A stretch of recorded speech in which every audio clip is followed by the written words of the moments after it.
말씀으로 은혜를 나누려고 합니다. 성경에서 예수님을 중보자라고 부릅니다.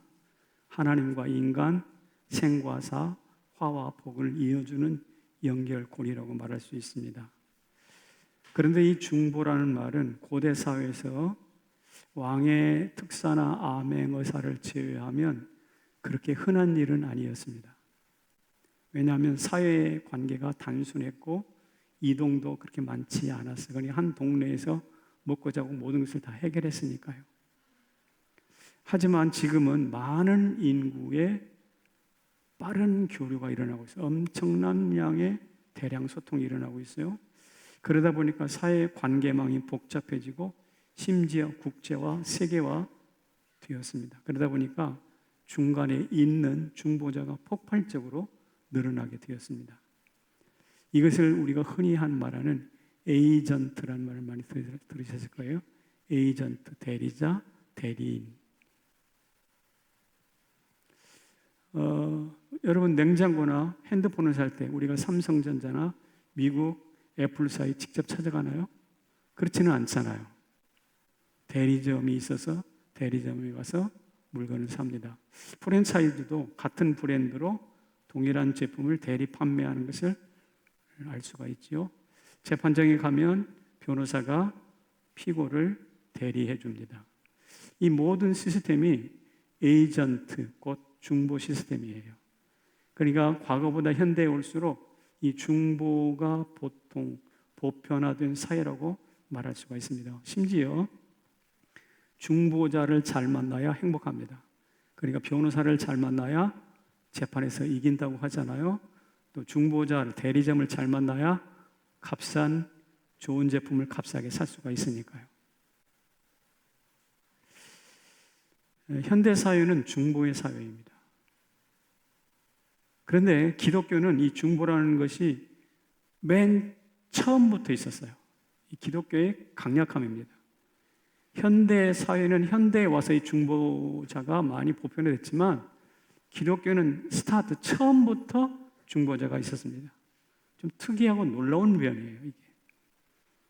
이사야 59장에 이런 말씀이 있어요. 시작. 중재자가 없음을 이상히 여기셨으므로 자기 발로 스스로 구원을 베푸시며. 인간이 해결할 문제들이 얼마나 많습니까? 문제는 많은데 그것을 해결하고 도와줄 중보자가 없다라는 것을 우리 하나님이 이상하게 여겼다는 것이죠. 물에 빠져 죽어가는 사람 건져 줄 사람이 없어. 그래서 둥둥 떠나래가 발을 동동 구르는데 뛰어드는 사람은 아무도 없어. 그렇잖아요. 이게 세상의 모습인데 다행히 오늘 예수 믿는 저와 여러분에게는 중보자가 있습니다. 믿으신가요? 네, 오늘 그래서 주님이 이 말씀을 하고 계십니다. 자, 그렇다면 예수님께서 어떻게 우리에게 대리인 혹은 에이전트, 중보자가 되실까? 많은 일상에 다 모든 것이 관계되어 있지만 주님께서 두 가지를 말씀하시네요. 자, 무엇 하는 것? 믿는 것과 보는 것의 중보예요. 오늘 본문이 그걸 말씀하고 계세요. 나를 믿는 자는 나를 믿는 것이 아니요 나를 보내신 이를 믿는 것이다. 나를 보내는 자는 나를 보는 자는 나를 보내신 이를 보는 것이다. 그러니까 예수 그리스도를 중심으로 해서 하나님과 오늘 우리 가운데 우리가 있습니다. 이 말의 속뜻은 보이지 않는 하나님을 믿는 게 대단히 어렵습니다. 그런데 예수님이 그것을 믿고 보도록 도와주시겠다라는 뜻이죠. 잘 보고 잘 믿을 수 있도록. 아까 말씀드렸지만 물건을 살 때 우리가 광고만 듣고 사나요? 그렇지 않아요. 광고 듣고 눈으로 직접 보아야죠. 보고도 사나요? 그렇지 않아요. 믿음이 가야 사는 거예요. 그러니까 물건을 하나 사는 것도 보아야 되고 들어야 되고 보아야 되고 믿음이 가야만 사는 것이 구매 행위예요. 그런데 이것보다 더 어려운 것이 보이지 않는 하나님을 믿는 거잖아요. 그래서 보이지 않는 하나님을 믿기가 보통 어려운 게 아닌데 그에 따라 보고 믿을 만한 증거가 필요하거든. 그런데 그 증거, 중보자 역할을 예수님이 하시겠다라는 것입니다. 자, 그렇다면 요한복음에서 어떻게 중보자를 하실까? 예수님이 어떻게 중보자 역할을 하실까? 궁금하지 않나요? 그것은 바로 7가지 기적을 통해서 그렇게 하십니다. 지금까지 우리가 7가지 기적을 다 다루면서 왔어요. 첫째는 가나 혼인 잔치에서 물로 포도주 만드셨죠. 왕의 신하의 아들을 고치셨죠. 베데스다 38년 병자를 고치셨죠. 오병이어로 5,000명을 먹이셨죠. 물 위를 걸으셨죠. 맹인을 고치셨죠. 죽은 나사로를 살리셨죠. 딱 7가지. 이게 지금 요한복음 11장까지 내용이거든. 이 기적들을 일으키시면서 예수님이 하시는 말씀이 무엇이냐면 내가 너희의 중보자야. 믿으십니까? 예수님, 기적을 일으키는데 대단한 분이야. 이렇게 끝나는 게 아니고 이것이 바로 누구를 위한 것이냐? 하나님과 나를 다리 놓기 위한 일이라는 것이죠. 그리고 묻습니다. 7가지 기적은 누구를 위해서? 나를 위해서. 그런데 주님은 이 기적을 일으키는 것으로 끝나지 않습니다. 다시 요한복음을 자세히 보면 주님께서 한 걸음 더 나가시는데 그게 바로 뭐냐면 그 기적을 가지고 해석하시면서 설교를 하세요. 요한복음에 보면 기적을 일으킨 다음에 대단한 논쟁과 장문의 논쟁과 설교가 나오거든요. 예를 들어 볼까요? 니고데모와 대담하셨죠. 수가성 여인을 만나 주셨죠. 안식일에 병 고치는 그리고 맹인의 눈 뜬 것을 트집다는 사람들과 논쟁을 하셨죠. 그들을 설득하셨어요. 실로암 못에 물들어 가는 자들에게 내게로 와서 마시라. 내게로 와서 마시는 자는 영원토록 목마르지 않을 것이다 외치셨죠. 솔로몬 행각에서 예수님께 질문하는 사람들과 논쟁하셨죠. 헬라파 유대교인들과 예수님이 또 토론하시죠. 설득하시죠. 그러니까 7가지 기적만 있는 것이 아니라 그 기적을 일으킬 때마다 그와 관련된 대토론이 벌어지면서 사람들을 설득하셨어요. 왜 그럴까요? 왜 그럴까요? 하나님을 보고 듣고 믿어야 되니까. 그러니까 요한복음은 결국 우리를 예수님을 보고 하나님을 믿도록 만들기 위한 에이전트예요. 하지만 결과는 어떻게 됐을까요?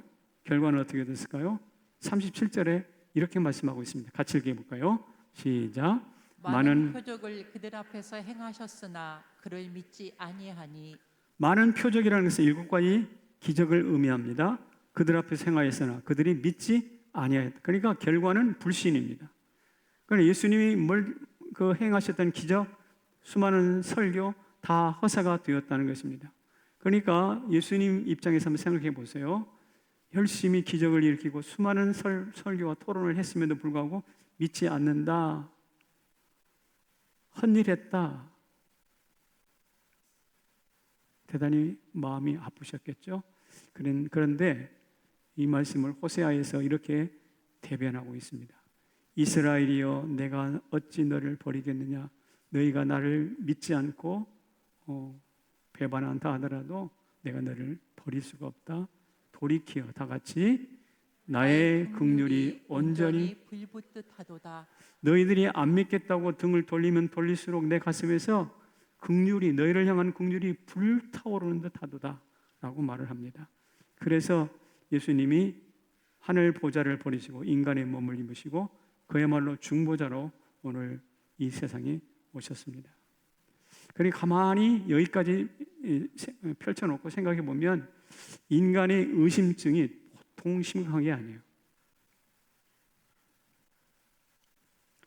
사람이 사람을 의심하기 시작하면 모든 게 미심쩍거든요. 여러분 보세요. 어떤 사람이 저 도둑놈이다라는 생각을 하고 보면 모든 게 도둑질과 연결이 돼요. 어디 슬쩍 들여다보기만 해도 저거 도둑질 물건 훔치려고 그러네. 그러니까 믿음이라는 것이 아니고 불신이 한데 얽히기 시작하면 보통 심각한 게 아닙니다. 여러분 우리가 잘 아는 의처증, 의부증 있잖아요. 네, 이 의처증, 의부증에 사로잡힌 사람은 누가 전화를 해도 그게 누구냐고 따져 묻고, 외출하려면 어디 가려고, 또 그 남자 만나러 가냐고, 또 그 여자 만나러 가냐고, 이렇게 따져 묻거든요. 근데 의심하는 자, 의심당하는 자 모두가 괴롭습니다. 사는 게 같잖아요. 사람이 사람을 의심해도 이처럼 괴로운 것인데, 사람이 자기를 만드신 창조주 여호와 하나님을 믿지 못하는 의신증이라고 제가 이름 붙였어요. 의신증. 하나님을 의심하는 의신증, 대단히 심각합니다, 이거. 중보자 예수님이 하늘 보좌를 버리고 이 땅에 오셔서 아까 7가지 기적을 일으키시고, 또 수많은 논쟁과 설득을 했음에도, 설교를 했음에도 불구하고 의심이 사라지지 않아요. 오히려 그 의심을 넘어서 중보자를 보내신 여호와 하나님을 살해합니다. 어떻게요? 신은 죽었다. 니체라는 사람이 그랬죠. 이렇게 우리를 위해서 중보하시기 오신 예수 그리스도를 보고도, 성경을 읽고도 신은 죽었다라고 말합니다. 하지만 이런 인간의 의심이 신을 죽였는데, 하나님을 의심했던 인간은 어찌 됐을까요? 한 역사가는 이렇게 말을 했습니다. 같이 읽어볼게요. 시작. 신은 죽었다고 했던 니체는 죽었다. 그러나 신은 살았다. 신은 죽었다고 자기를 속였던 인간이 죽어버렸다는 거예요. 이것을 바라보는 예수님 마음이 얼마나 아프겠습니까? 그래서 공생의 3년 동안 예루살렘에서 갈릴리까지 그 험한 산 높은 골짜기를 끊임없이 오르내리면서 기적을 베푸시고 말씀을 전하시고 제자들을 훈련하시고, 심지어 변화산에 올라가서 예수님이 변화되시고, 마침내는 골고다 언당에서 중보자로 죽으셨습니다. 인간의 의심증이 참 보통이 아닌 거예요. 반면에 무언가가 믿어지고 또 무언가를 보았는데 그게 사실인 것으로 받아들여지면 정말 감사해야 돼요. 여러분들이 예수 믿어지는 것이 큰 복이라는 사실을 다시 한번 감사하시길 바랍니다. 왜냐하면 내가 이 자리에 앉아 있는 것은 내가 잘나가지고 내가 판단이 똑바라서 지혜로워서 이 자리에 앉아 있는 것이 아니라 중보자 예수께서 역할을 이미 하셨기 때문인 것이에요. 예수 때문에 내가 여기 앉아 있는 거예요. 제가 시티에서 나가서 했던 이야기 기억하십니까? 제가 무당 할머니한테 들었던 이야기. 어떤 부부가 있었는데 아들이 안 생겨서, 그 당시에는 옛날이니까 절에 우리 아들 하나 점지해 주소서라고 불공을 드리려고 쌀을 가지고 떡을 해가지고 올라가는데 길바닥에 구렁이 한 마리가 떡 누워서 절에 갈 필요 없다. 내 배를 갈라보거라. 거기서 옥동자가 나올 테니 데려다가 잘 먹고 잘 키워서 행복하게 살아라. 그랬다는 거 아닙니까? 저는 그 이야기를 할머니의 800개를 베고 들었어요. 어릴 때. 대단히 허황된 이야기죠. 그러다가 15살 돼서 교회에 나갔는데 성경 공부 시간에 처녀가 남자 없이 잉태해서 아들을 낳았대. 동정녀 탄생이죠. 그게 바로 예수라는 겁니다. 제 친구들은 그때 한참 이성이 발달하는 때이기 때문에, 야, 어떻게 여자가 남자 없이 아기를 낳냐?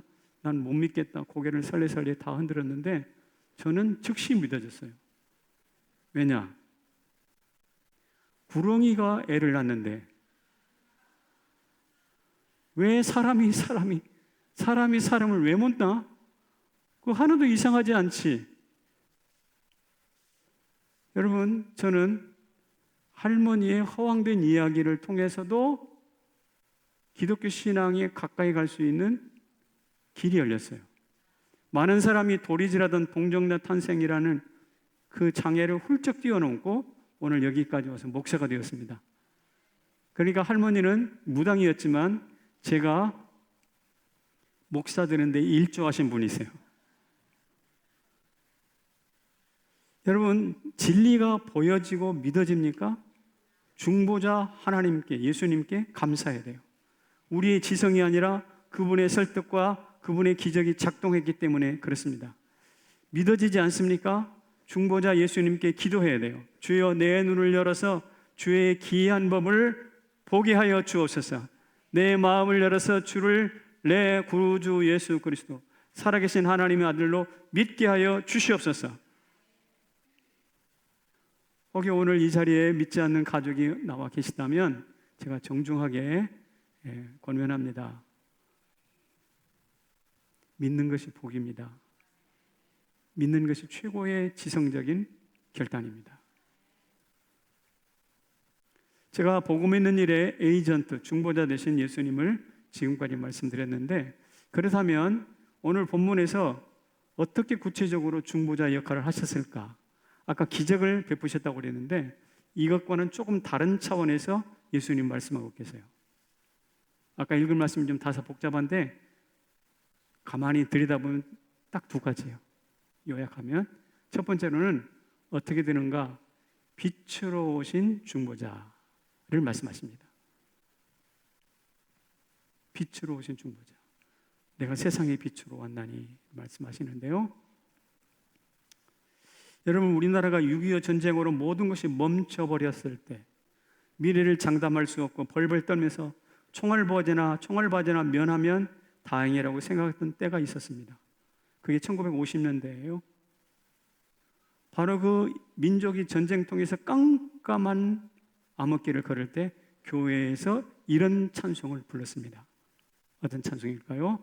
갈 길을 밝히 보이시니, 다 같이 주 앞에 빨리 다시 한번 갈 길을 밝히 보이시니 주 앞에 빨리 나갑시다. 갈 길을 비추는 진리의 빛이시니 빨리 예수님 앞으로 나가자. 앞이 안 보였던 시대에 갈 길을 비춰 주었어요. 누가? 교회가. 3절에 보면 이런 말이 나오네요. 듣기도 하며 생각하니 참 이치시로다. 죄악 벗은 우리 영혼이 기뻐 뛰 주를 보겠네. 아멘. 찬송가 가사 한 줄이 전쟁으로 방황하던 우리를 이끌어 주었어요. 우리는 그 빛에 이끌려서 상처와 고난의 강을 건너고 오늘의 번영을 이루게 되었습니다. 빛이었어요. 빛, 갈 길을 밝게 보이시는 빛. 오늘 본문에 보면 나는 빛으로 세상에 왔나니 라고 말씀하고 계시잖아요. 물을 나를 믿는 자로 어둠에 거하지 않게 하려 함이라. 어둠에 거하지 않기 위해서 빛으로 오셨다고 합니다. 제가 설교를 준비하면서 빛에는 어떤 기능이 있을까 생각해 보니까 빛에는 적어도 3가지 기능이 있어요. 첫째는 빛이 있으면 밝아지잖아요. 그 다음에 빛이 들어오면 따뜻해지잖아요. 그리고 빛을 받아서 자라납니다. 이 외에도 많은 기능이 있어요. 뭐 균을 죽인다든지 다양한 살균 효과가 있다든지. 그런데 이 3가지가 있어요. 빛이 비치면 어두운 표정이 밝아지고 주름살이 깨끗하게 온기로 펴져지고 생명이 쑥쑥 자라나는데요. 빛이 없습니까? 반대로 빛이 없습니까? 북한을 생각하면 돼요. 북한처럼 깜깜해요. 인공위성에서 보면 밤에 대한민국 남쪽에는 막 환하게 불야성처럼 빛이 있는데 북한에는 깜깜해. 싸늘한 냉기로 말이죠. 벌벌 떨고 있습니다. 아이들도 자라지를 못해. 그래가지고 평균 신장이 우리보다 훨씬 더 작다고 그러잖아요. 난쟁이 국가. 얼마나 비참합니까? 빛이 있고 없음의 차이예요. 재미과학자가 북한에다가 백신을 주겠다고 했더니 얼마나 좋아하겠습니까? 백신 준다고 하니까. 그런데 문제가 하나 있대요. 뭐냐? 백신을 실어낼 트럭이 없다네. 그래서 트럭을 사서 보내줬어요. 그랬더니 이번에는 백신을 보관해줄 냉장고가 없다네. 그래서 냉장고도 다시 사가지고 트럭에다가 냉장고를 싣고 현장으로 갔어요. 백신 놓아주러. 그랬더니 현장에도 또 문제가 있대. 뭐냐면 냉장고를 돌릴 전기가 안 들어오다네. 그분이 하는 말이 자기는 포기하고 돌아왔대. 백신 사업이 이게 뭐예요? 전기 곧 빛, 에너지가 없기 때문에 나타나는 현상이에요. 이게 바로 빛이 없는 어둠인데 이 어둠을 깨트리려고 우리 주님이 오셨다는 거죠. 아니, 우리도 몇십 년 전에 이런 어둠 속에 있었어요. 홍역으로 볼거리로 많은 사람들이 소아암으로 이런 얼마나 많은 희생됐습니까? 이런 어둠을 깨트리기 위해서 주님이 이 땅에 오셔서 말씀하십니다. 36절 시작. 빛이 있을 동안에 빛을 믿어라. 그리하면 빛의 아들들이 되리라. 아멘. 여러분, 우리는 이미 빛을 누리고 있습니다. 그리고 그 빛의 아들들이 되었습니다. 그리고 그 빛을 경험하시기를 축복합니다.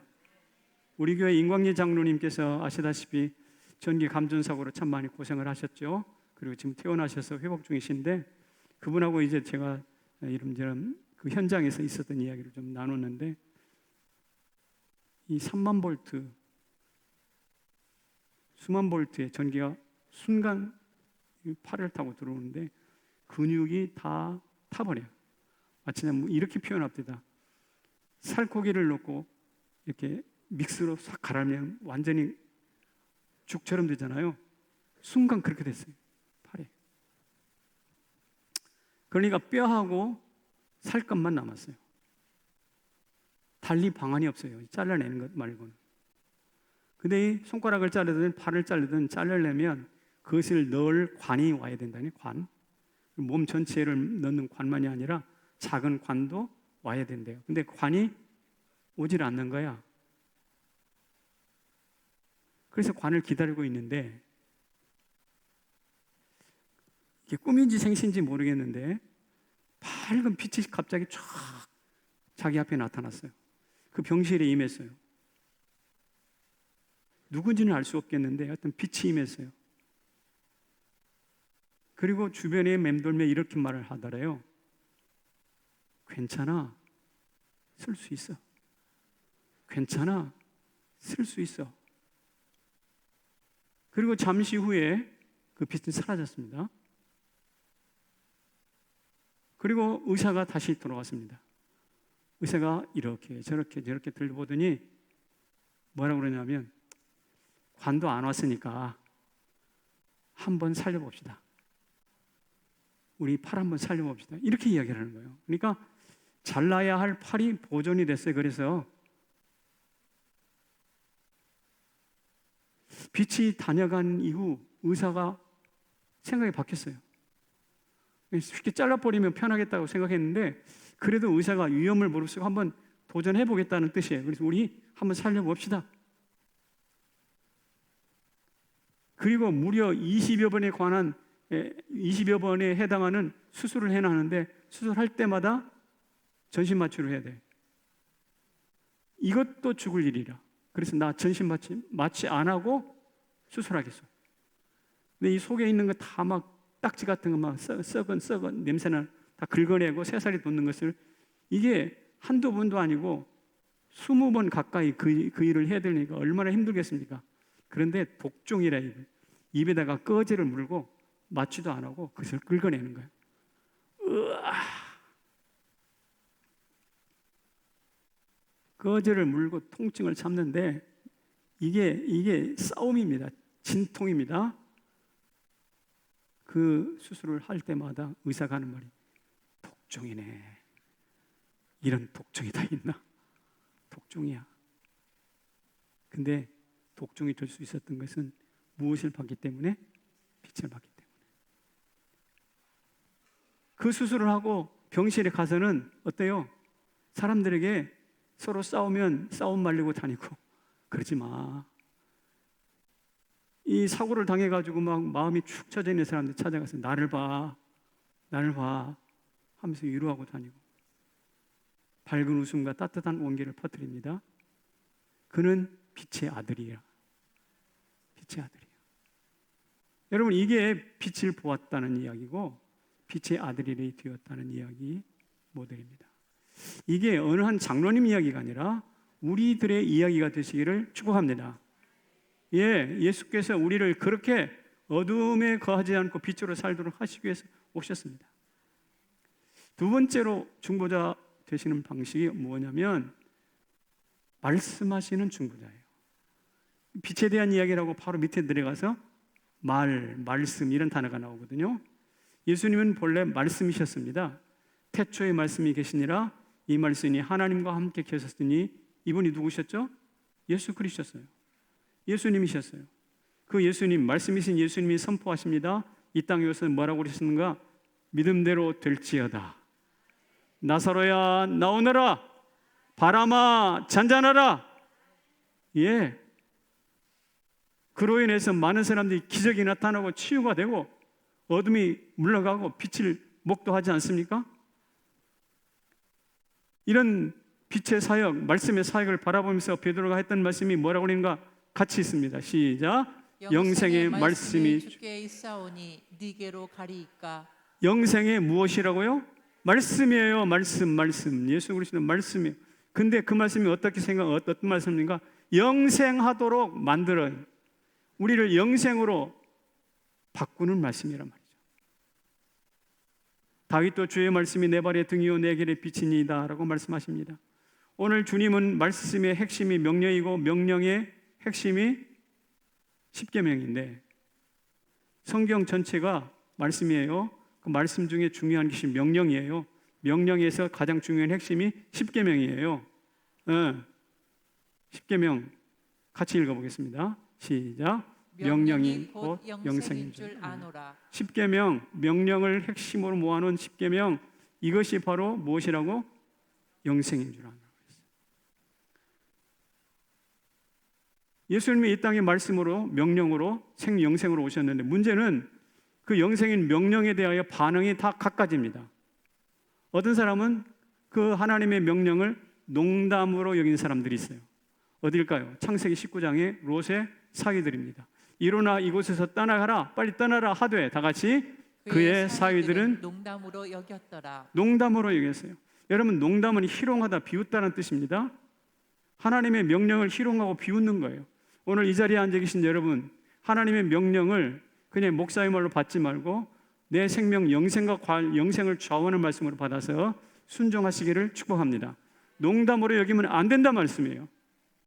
철없는 손자가 할아버지 수염을 쥐어뜯는 이런 웃지 못할 일이 오늘 성경에도 있단 말입니다. 결국 롯의 사위는 하나님의 명령을 농담으로 여기다가 어떻게 됐나요? 유황불에 타서 죽었습니다. 농담으로 여기는 비참한 종말이죠. 하지만 명령을 영생으로 받은 사람들도 있습니다. 누굴까요?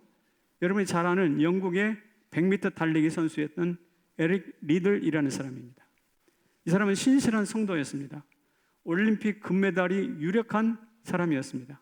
그런데 경기 스케줄을 보니까 경기하는 날이 주일날이야. 주일날 경기 스케줄이 잡혔어. 고민이 됐습니다. 출전해야 되나, 나가서 뛰면 금메달이 맞는데 이걸 출전해야 되나 말해야 되나 고민을 많이 했습니다. 그리고 그가 이렇게 이야기를 했습니다. 뭐냐? 저는 주일에 달리지 않습니다.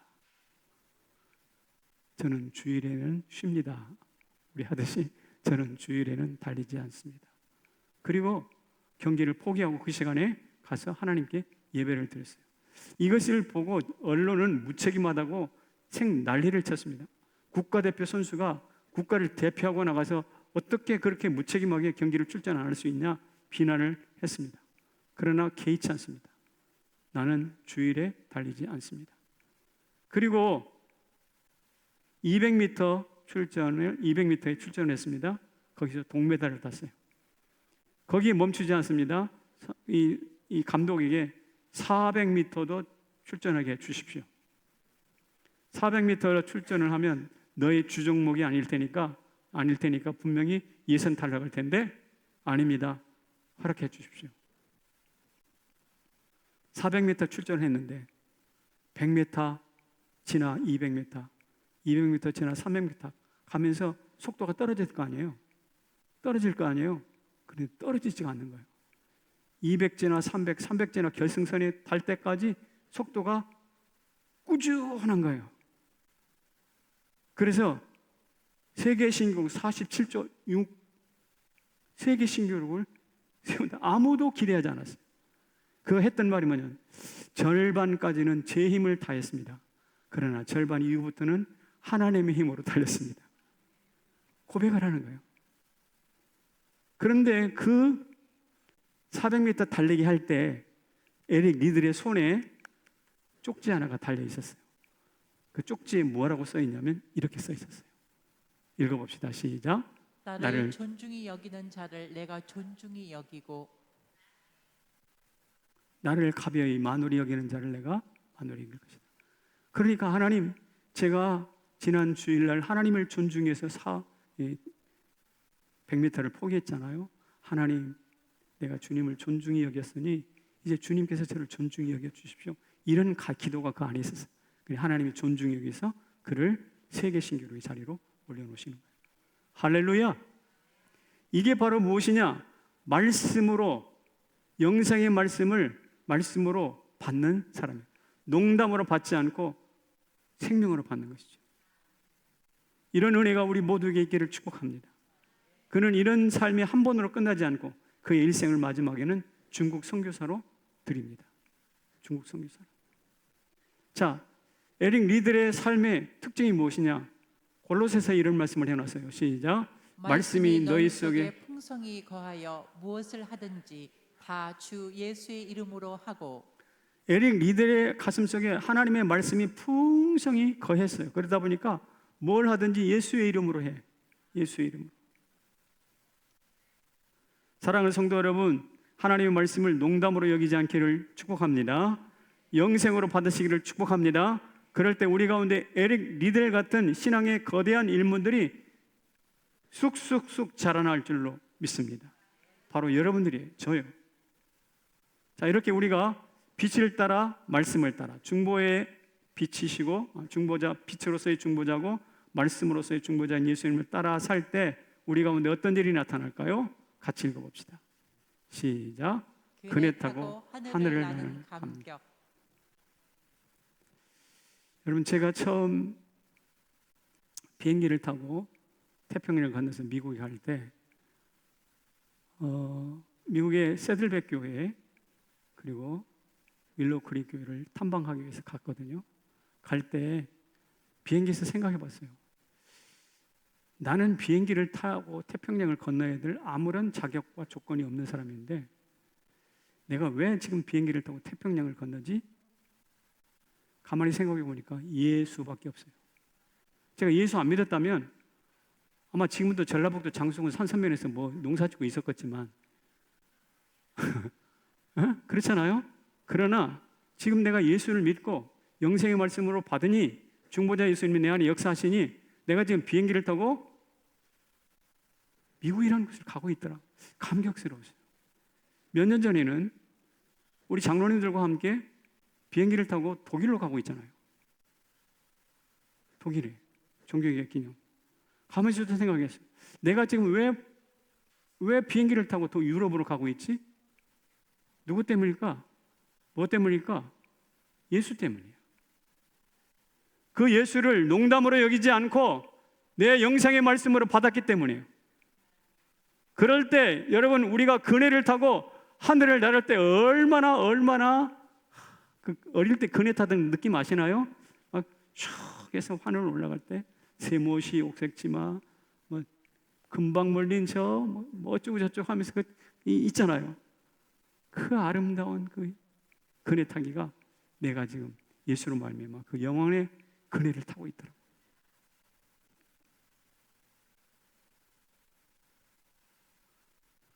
군산 앞바다에 가면 고군산 열도가 있는데 지금은 육지가 됐어요. 왜? 다리가 놓여있기 때문에.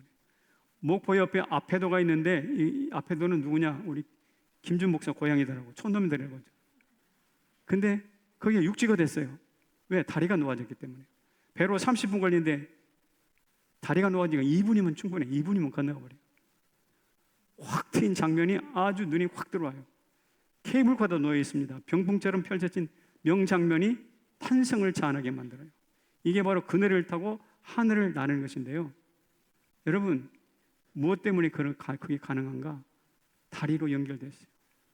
내 인생도 저 고군산열도 섬에 불과했던 사람이지만, 아페다와 같이 동떨어진 섬에 불과했던 사람이지만, 중보자 예수께서 다리 놓아주시고 그네 타고 하늘을 훨훨 나르시 5대양 6대주, 아프리카에 또 우리 박기성 선교사를 찾아가면서 제가 느낀 게 너무나 많은 거예요.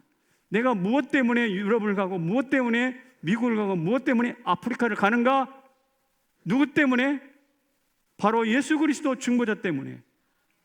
이런 감격이 그네 타는 것에 비유하겠습니까? 하나님이 이런 은혜를 우리 모두에게 주실 줄로 믿습니다.